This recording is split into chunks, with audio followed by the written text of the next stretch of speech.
China का fake moon project, नकली चंद्रमा प्रोजेक्ट जो पूरी दुनिया को हिला दिया।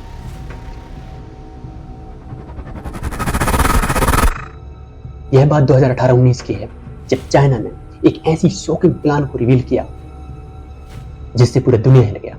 तो प्लान ये था कि आसमान में, स्पेस में एक ऐसे सैटेलाइट को भेजना जो रात के अंधेरा में सूर्य के प्रकाश को रिफ्लेक्ट करके उस स्पेसिफिक सिटी को प्रकाशित करे। अब यहाँ पर सनलाइट रिफ्लेक्ट मुझे समझ में नहीं आया, समझाओ? तो समझाता हूँ। देखो, एक विशाल सैटेलाइट है, विशाल सैटेलाइट मान लेते हैं ये है, अब विशाल सैटेलाइट है, ठीक है।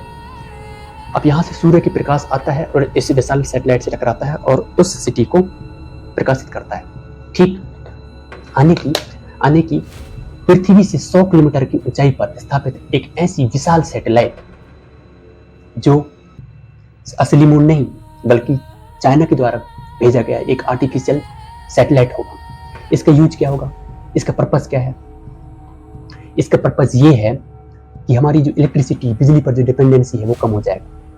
दूसरा पर्पस ये है कि स्ट्रीट्स में, सड़कों में जो फिजूल की लाइट जलता है, ठीक है, उससे डिपेंडेंसी कम होगा। तीसरी क्या है? जो इमरजेंसी, कहीं पर डिजास्टर है तो इमरजेंसी लाइट की जरूरत पड़ी, वहां पर लाइट प्रोवाइड कर सकते हैं। चौथी सबसे बड़ी जो पर्पस है वो ये है कि दुनिया को दिखाना अपनी स्पेस टेक्नोलॉजी का शोकेस करना।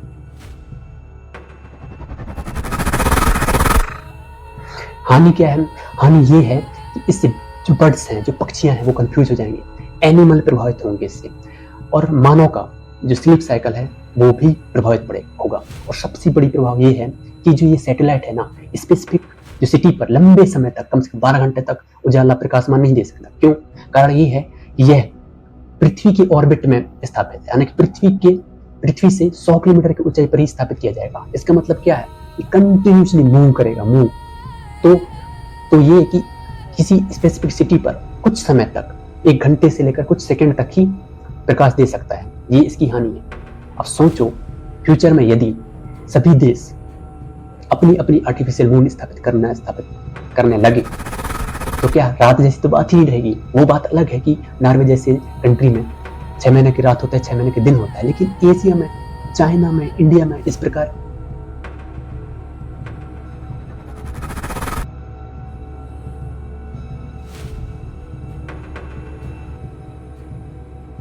तो देख लिया, छू भी लिया, इससे ज्यादा कुछ नहीं चाहिए था, बस देखना था। मगर मैंने टच किया